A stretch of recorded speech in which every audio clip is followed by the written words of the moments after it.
भूत प्रेत की कहानियाँ पढ़ने और सुनने में तो बहुत रोमांचक लगती है, लेकिन ज़रा सोचिए, अगर ऐसे ही कुछ वास्तव में आपके साथ घटित होने लगे तो क्या आप उसे रोमांचित कहेंगे या डर के मारे थर-थर काँपने लगेंगे। किसी परलौकिक शक्ति या प्रेत आत्मा का आसपास होने का एहसास भी शरीर में एक अजब सी सिरहन पैदा कर देता है। तो ऐसे में जाहिर सी बात है, जब आपका सामना ऐसे किसी ताकत से हो जाएगा तो आपका रोमांचक वहीं दम तोड़ देगा।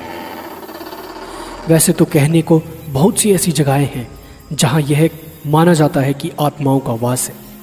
कोई वीरान और अकेला घर हो या एक लंबे समय से खाली पड़ी इमारत। इसके अलावा वह स्थान जहां किसी दुर्घटना की वजह से भी किसी की जान गई हो, उसे भी हम योग्य नहीं मानते हैं कि हम वहां जाएं, क्योंकि जिन लोगों की जान दुर्घटना में जाती है उनकी आत्मा को मुक्ति नहीं मिलती और वे भटकते रहते हैं। कहने को तो बहुत सी जगहें हॉन्टेड या भूता कहा जा सकता है, जहां प्रमाणिक तौर पर कहा जा सकता है कि उस स्थान में कुछ न कुछ गड़बड़ तो ज़रूर है, और वह स्थान है राजस्थान स्थित भानगढ़ किला। यह वह स्थान है जिसे पुरातत्व वैज्ञानिकों ने सामान्य नहीं माना है। तभी तो राज्य सरकार द्वारा भानगढ़ किले के चारों तरफ व बाहर चेतावनी के तौर पर एक बोर्ड लगा हुआ है, जिसमें साफ साफ लिखा है कि सूर्य उदय होने से पहले और सूर्यास्त के बाद कोई भी इस किले में नहीं रुकेगा और नहीं आएगा। तो आखिर भानगढ़ में ऐसा क्या है जो आम जन को वहां रात के समय जाने से रोकता है? अगर कुछ है तो उसके पीछे क्या कारण है? हालांकि कोई भी पुख्ता तौर पर वहां घटने वाली दुर्घटना का कारण नहीं बता पाया, लेकिन स्थानीय लोगों के बीच प्रचलित है कुछ कहानियां जो साबित करती है कि वहां कुछ ना कुछ तो ज़रूर हो सकता है। लोगों का मानना है कि बहुत समय पहले इस स्थान पर रत्नावती नाम की बहुत सुंदर राजकुमारी रहती थी, जिस पर काला जादू करने वाले तांत्रिक की कुदृष्टि थी।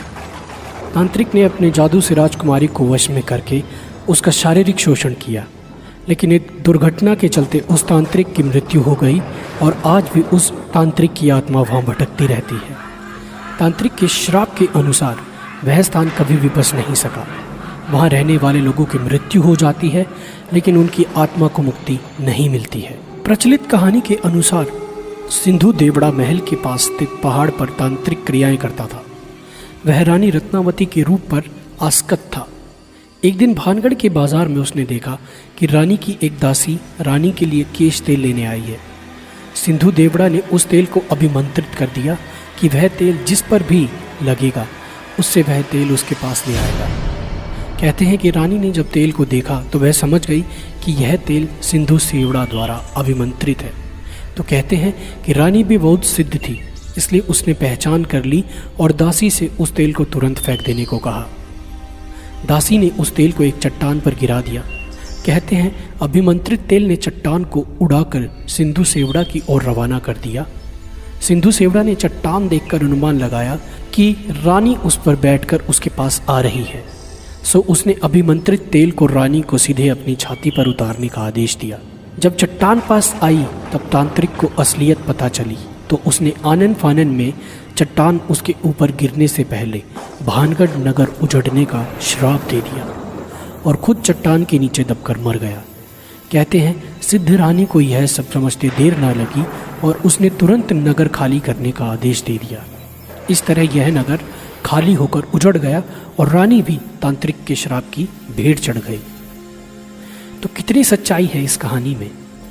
इस कहानी में कितनी सच्चाई है इसके बारे में इस बात से ही जाना जा सकता है कि जनश्रुतियों में भानगढ़ के लिए प्रचलित कहानी में कई लोग रत्नावती को राजकुमारी तो कई लोग रानी बताते हैं।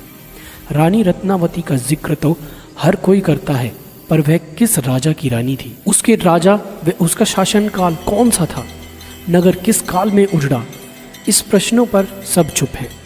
अक्सर लोग इस नगर व किले को 400 वर्ष पहले उजड़ा बताते हैं, पर किले में मिले विभिन्न राजाओं के शिलालेखों की तारीख देखने के बाद उसके उजड़ने की समय सीमा काफ़ी कम हो जाती है। पर बहरहाल बात चाहे जो भी हो, इस फोर्ट को या इस भानगढ़ के किले को अब भी लोग सबसे ज़्यादा डरावना मानते हैं, या कह सकते हैं कि भारत का सबसे प्राचीन स्थान जो भी है, जिसमें भूतों का निवास होने की पूरी आशंका या जहां भूत विराज करते हैं, वो भानगढ़ का किला ही है।